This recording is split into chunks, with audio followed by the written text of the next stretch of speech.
My name is Clara Kelly, and I'm 22, fresh out of college with a degree in fashion design. At my graduation party in our Springfield home, my parents handed me an envelope with a thin smile. "This is from Grandma." Mom said, her voice oddly flat. Inside was $200 in crisp bills. I forced a grin, but it stung. $200. For my graduation, my sister, always the golden child, got lavish gifts on every occasions, while I'd been scraping by dreaming of launching my own fashion line. I tucked the envelope away, trying to ignore the familiar ache of being overlooked. A month later, Grandma visited. She asked me during dinner, her eyes warm but curious. "Clara, did the $18,000 I sent for your fashion startup help?" My heart stopped. "Grandma, I only got $200. I said, my voice barely a whisper. Her face hardened, a storm brewing in her eyes. What had my parents done with the rest? I was about to find out something that would change everything. If family betrayals and hidden secrets strike a chord, hit subscribe and join me to uncover the drama ahead. Growing up in our Springfield neighborhood, I always felt like an afterthought in our family. My parents, Linda Kelly and Mark Kelly, had eyes only for my older sister, Riley Kelly. At 25, Riley worked part-time as a cashier at a local supermarket, barely showing up for her shifts. Yet Mom and Dad treated her like she was destined for greatness, funding her every whim with money they never seemed to have for me. While Riley spent her days shopping or lounging at home, I poured my heart into a job at a fabric shop surrounded by vibrant threads and patterns. Each stitch I made fueled my dream of launching a fashion line, but my paychecks went to rent and bills, not sewing machines or studio space. Riley's supermarket job was more of a hobby than a career. She'd come home complaining about rude customers, then demand new clothes or gadgets. "She's working hard," Dad would say, handing her cash for another shopping spree. Meanwhile, I was the one clocking late hours sketching designs between customers, saving every penny for my future. The unfairness wasn't new. It started when we were kids. I'd get secondhand clothes. Riley got sparkling dresses. I'd ace exams. Riley would skip classes, yet Mom threw her parties for effort. The sting of being overlooked carved a quiet wound in me. Our family leaned heavily on my grandmother, Mildred Kelly, who lived in St. Louis. Grandma sent money regularly, which Mom and Dad called family support. But I noticed Riley always got the best of it. New boots, new earrings, while I mended my own shirts. I'd ask Dad why, and he'd mutter, "Don't question us, Clara." It wasn't just the money. It was the way they dismissed my dreams. My passion for fashion felt like a burden to them, not a talent. One moment from high school still haunts me. At 15, I spent weeks designing a skirt for a talent show, pouring my soul into every detail. When I showed Mom, she glanced at it and said, "That's cute," before praising Riley's new phone case. Dad didn't even look up from his newspaper. Riley smirked, twirling her hair, knowing she'd stolen the spotlight again. It wasn't just about the skirt, it was about my place in their world, always second to hers. My best friend Sheila Dixon saw through it all. We met in college, bonding over late nights and big dreams. Sheila worked at a bookstore chasing her own goals, and she understood my frustration. "Your family's blind to your talent, Clara," she'd say, her voice firm but warm. Her support kept me grounded when I felt like unraveling. At the fabric shop, I'd lose myself in sketches, imagining my designs on a runway. But every dollar I earned went to survival, not my vision. I'd stare at my worn-out sneakers, wondering why my parents saw Riley's charm, but never my drive. Confronting them was pointless. When I tried, Mom would cut me off with, "We're doing what's best, Clara." Dad would shrug, avoiding my gaze. Riley would laugh it off, saying, "You're too intense, Clara. Relax." Their words hit like pins, sharp and precise. I swallowed my anger, channeling it into my work, but the unfairness festered. Grandma's letters from St. Louis were my lifeline. She'd write, "Your designs are special, Clara." Her words a rare spark of hope. But I couldn't help wondering why her money seemed to vanish into Riley's hands. The thought gnawed at me, a thread I wasn't ready to pull. A few weeks after my graduation, I started noticing things that didn't add up. Mom and Dad began flaunting new luxuries they're spending wildly out of character for our modest Springfield life. Mom came home one day with a sparkling diamond necklace claiming it was a treat for herself. Dad bragged about his weekly spa visits, raving about massages and facials at some upscale salon downtown. Their sudden extravagance made my stomach churn. Where was this money coming from? Our family wasn't rich, far from it. Yet there they were acting like they'd won the lottery. Riley was no different. My sister strutted into the house one afternoon, a designer handbag swinging from her arm, its logo gleaming under the kitchen light. "Isn't it gorgeous?" she said, tossing her hair. She pulled out a brand new smartphone, the latest model, and started snapping selfies. I stared, my jaw tight. Her supermarket job barely paid for gas, let alone $1,000 bags. I caught her eye and asked, "How do you afford that, Riley?" She laughed, brushing me off. "Mind your own business, Clara," she said, her tone sharp. It wasn't just the bag or the phone, it was the way she acted, entitled, like she deserved it all. I couldn't shake the unease. One evening, I found Mom in the living room admiring a pair of emerald earrings. "These are from Grandma's extra support," she said casually, not meeting my eyes.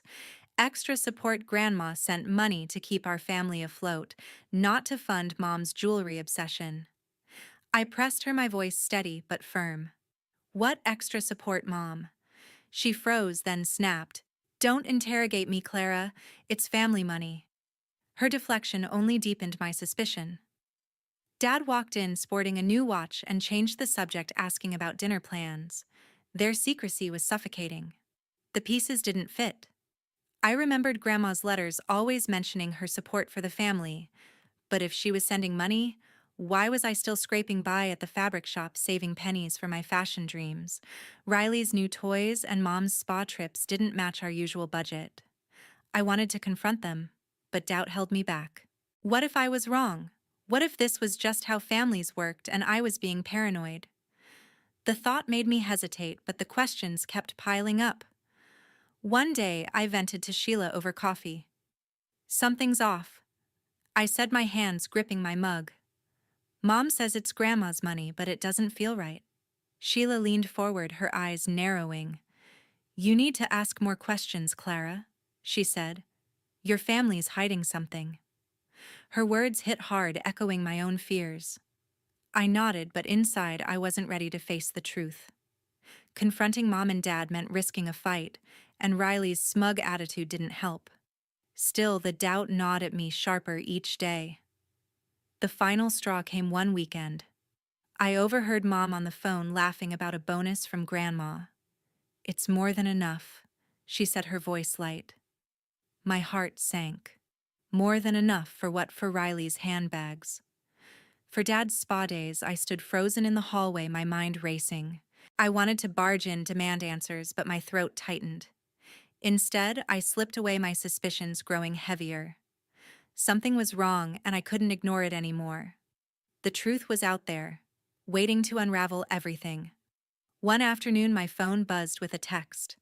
It was from Grandma, and my heart leapt as I read her message. She was coming to Springfield for a visit. I hadn't seen her in months, and the thought of her warm smile brought a rush of comfort. Grandma had always been my anchor, the one person who saw me when Mom and Dad didn't. Her visits were rare, since St. Louis was a 3-hour drive, but they were always filled with her stories and encouragement. I clutched my phone, already imagining her hugs and the way she'd ask about my fashion sketches with genuine interest. I remembered the little gifts she'd sent over the years: a set of colored pencils when I was 10, a sewing kit at 14, each one wrapped with a note saying, "For your dreams, Clara." Those tokens meant more than money. They were proof someone believed in me. But now, with my suspicions about Mom and Dad's spending, I wondered what else Grandma had sent that never reached me. The thought twisted in my gut, but I pushed it down, focusing on her upcoming visit. I wanted to tell her everything: how I felt invisible, how Riley always came first, but the idea of opening up scared me. I met Sheila at our usual coffee shop to share the news. "Grandma's coming," I said, my voice a mix of excitement and nerves. Sheila's eyes lit up. "That's your chance, Clara," she said, leaning across the table. "Tell her how your family treats you. She'll listen." Her words were firm, like she'd been waiting for this moment. Sheila had seen me struggle balancing my fabric shop job and my dreams, while Riley coasted through life. "You've been holding back too long," Sheila added. "Grandma deserves to know the truth." I nodded, but my stomach knotted. What if Grandma didn't believe me? What if she thought I was stirring trouble? Back home, I kept the news to myself. Mom and Dad were in high spirits, planning a big dinner for Grandma's visit. "It'll be nice to see her," Mom said, her voice too cheerful. Dad nodded, polishing a new cufflink he'd bought. Their excitement felt off, like they were hiding something. Riley, as usual, was glued to her phone, probably showing off her latest purchases. I watched them, my unease growing.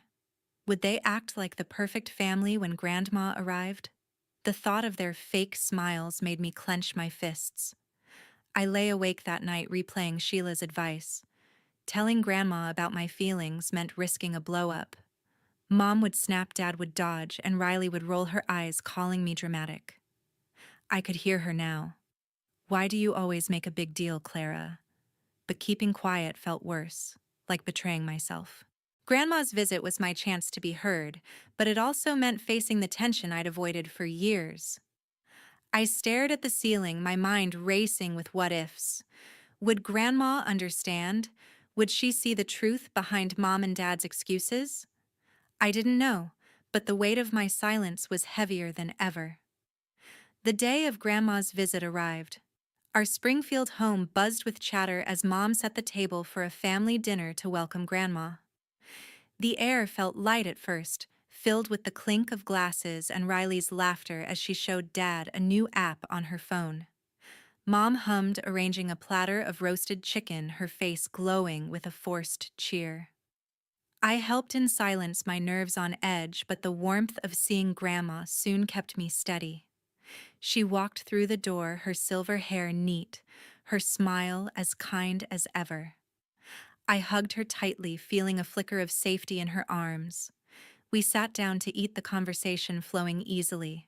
Grandma asked about my job at the fabric shop, her eyes bright with interest. "Clara, how's that fashion line coming along?" she said, her voice warm. "Did the $18,000 I sent for your startup make a difference?" The room went still. My fork froze, mid-air, my heart pounding. $18,000, I swallowed hard, my voice barely steady. "Grandma, I only got $200, I said, my words cutting through the silence. Mom's face paled. Dad's glass hit the table with a soft thud. Riley's smile vanished, her eyes darting to Mom. Grandma's expression darkened, her kindness replaced by a sharp edge. $200, she repeated, her voice low but firm. She turned to Mom and Dad, her gaze piercing. "Linda, Mark, where's the rest of the money I sent for Clara?" The room felt like it was shrinking, the air thick with tension. Mom stammered, her hands twisting a napkin. We used it for family needs," she said, her voice weak. Grandma leaned forward, unyielding. "What needs?" She pressed, her tone demanding answers. Dad tried to intervene, his voice shaky. "It's complicated, Mildred," he said, avoiding her eyes. But Grandma wasn't having it. "Complicated?" she snapped. "I sent that money for Clara's dreams, not your whims." I sat frozen, my pulse racing. Riley shifted uncomfortably, her fingers clutching her phone. Grandma's eyes locked on Mom again. "Tell me the truth, Linda," she said, her voice like steel. Mom's shoulders slumped, her face flushed with guilt. "We spent it," she admitted, barely audible. "On spa visits, jewelry, and things for Riley." The words hit me like a punch. Spa visits, jewelry. Riley's designer bags flashed in my mind, each one a betrayal. I stared at Mom, then Dad, waiting for them to deny it, but they didn't. Riley muttered, It wasn't just me, her voice defensive, but Grandma cut her off. Enough, she said, her anger directed at all three. You took Clara's future and spent it on yourselves. My chest tightened, a mix of shock and validation washing over me. Grandma's fury was a shield protecting the dreams I'd thought were out of reach. I couldn't speak my mind, reeling. The money I'd never seen, the chances I'd never had it, was all gone, poured into Mom's earrings and Riley's phone. Dad tried to explain, mumbling about family priorities, but his words felt hollow. Mom's eyes filled with tears, but they weren't for me. Grandma's voice softened as she turned to me. Clara. I had no idea, she said, her hand reaching for mine. I nodded, my throat too tight to respond. The truth was out raw and undeniable, and it changed everything. After the tense dinner, Grandma pulled me outside, led me to the porch, her face still tight with anger from the confrontation. Clara, there's something you need to know, she said, her voice steady but heavy. She sat on the bench, motioning for me to join her. For years, I've been sending money to your parents, not just for the family, but for you, specifically for your fashion dreams. My breath caught. Years. She explained how she'd sent thousands bit by bit from her savings in St. Louis, trusting Mom and Dad to pass it on. I thought they were helping you, she said, her eyes clouded with regret. But they kept it for themselves. The truth sank in like a stone. Every dollar I'd scraped together at the fabric shop, every late night sketching designs, was because Mom and Dad had betrayed me. Grandma's voice trembled as she listed the amounts: 5,000 here, 3,000 there, all meant for my startup. I felt dizzy, my mind flashing to Mom's spa visits, Dad's fancy watch, Riley's endless shopping sprees. They used it all, I whispered, my voice breaking. Grandma nodded, her hand squeezing mine. I'm so sorry, Clara, she said. I should have checked sooner. Then she straightened, her tone shifting. I want to make this right, she said. I run a small design studio in St. Louis. Come work with me, learn the ropes, build your brand. My heart raced at the thought of a real studio surrounded by designers, not just bolts of fabric. And I own a little apartment in Springfield, she added. It's yours if you want it. A fresh start. Her words were a lifeline dangling in front of me, but they came with a weight I couldn't ignore. I stared into the dark, torn. Leaving home meant stepping away from Mom, Dad, and Riley, from the family I'd always tried to please. Part of me still loved them despite everything. Could I walk away? Mom's tearful confession at dinner echoed in my mind, not tears for me, but for being caught. Dad's excuses. Riley's defensiveness, they'd chosen themselves over me over and over. Yet the idea of leaving felt like cutting a thread I'd clung to my whole life. What if they needed me? What if I failed on my own? I thought of my dreams, the sketches piling up in my room, the runway I imagined every night. Working at Grandma's studio could turn those dreams into reality. Living in her apartment meant freedom no more. Riley's smirks, no more. Mom's dismissals. But it also meant facing the unknown. I'd be leaving Springfield, my job, the life I knew. The weight of the choice pressed on me, each side pulling harder than the last. Grandma watched me, her eyes patient but firm. You deserve this, Clara, she said softly. Don't let their mistakes hold you back. Her words cut through my doubt, reminding me of the years I'd spent feeling invisible. I thought of Sheila, who'd always pushed me to stand up for myself. She'd say, this was my moment. Slowly, I nodded. Okay, Grandma, I said, my voice steady for the first time that night. I'll do it. Her smile was warm, like a promise of something better. I'd chosen my future, and there was no turning back. A week later, I stood in the dim living room of our Springfield home, my suitcase packed, ready to face Mom, Dad, and Riley for the last time. The air felt heavy, broken only by the faint creak of the floorboards. Mom sat on the couch, her eyes red, clutching a tissue like it could hold her together. Dad stood by the window, his face tired, avoiding my gaze. Riley leaned against the wall, her usual smirk gone replaced by a tense frown. I wasn't here to mend things. I was here to walk away. Clara, we're sorry. Mom began, her voice quivering. We didn't mean to take so much. Dad stepped forward, his tone pleading. We're family, Clara. We can fix this. Riley's voice was small, almost unfamiliar. I didn't know it was your money, Clara. Please don't go. Their words stung, but they couldn't undo the years of betrayal. I'd spent my life chasing their approval only to find they'd stolen my dreams for their own luxuries. I took a deep breath, my voice firm. You took Grandma's money meant for my future and used it for yourselves, I said. I can't trust you anymore. Mom's tears fell, but they felt empty. We'll make it right, she begged. Dad added, Don't leave us, Clara. Riley reached out, whispering, You're my sister. But I shook my head. I'm done, I said, turning away. Their voices faded as I walked out the door, closing behind me. Grandma had cut off all support, her decision final after the truth came out. Without her money, Mom, Dad, and Riley were sinking. Credit card bills stacked up, their lavish habits now a trap. A neighbor mentioned collection notices piling at their door, unpaid utilities looming. Riley's supermarket job couldn't cover her designer purchases, let alone their debts. Mom and Dad scrambled, but their reckless spending had left them with nothing. Their choices had caught up, leaving them to face the consequences alone. I moved into Grandma's apartment in Springfield, a cozy space that felt like a fresh start. Every morning, I woke up free from their expectations, my heart lighter. I called Grandma daily, thanking her for the apartment, her studio, her belief in me. You're my rock, I told her once, my voice thick with gratitude. I sent her handwritten notes sharing my progress, knowing how much her support meant. She'd given me more than money, she'd given me a chance to be myself. I started commuting to St. Louis, working at Grandma's design studio. The rhythm of cutting fabric and sketching designs felt like home. I learned from her team, each lesson a step toward my own fashion line. My first collection, simple dresses and scarves, took shape under Grandma's guidance. Her proud smile fueled my drive. I'd call her after long days, sharing every small victory, grateful for her wisdom and trust.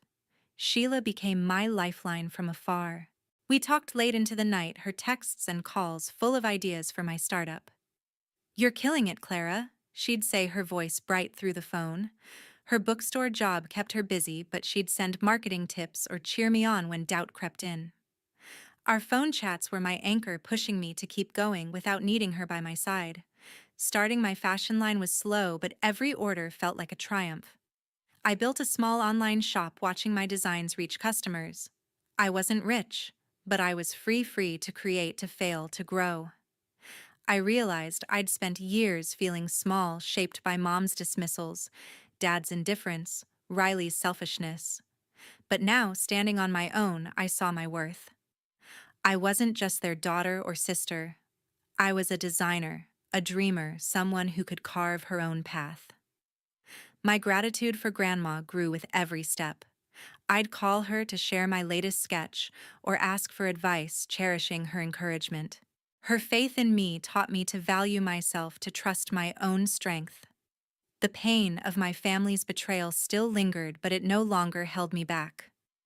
I'd built something real, and that was enough. To everyone who's followed my story, thank you for listening. Your support means the world. This journey showed me that self-reliance and knowing your worth are the keys to a life you can be proud of. No one can take that away.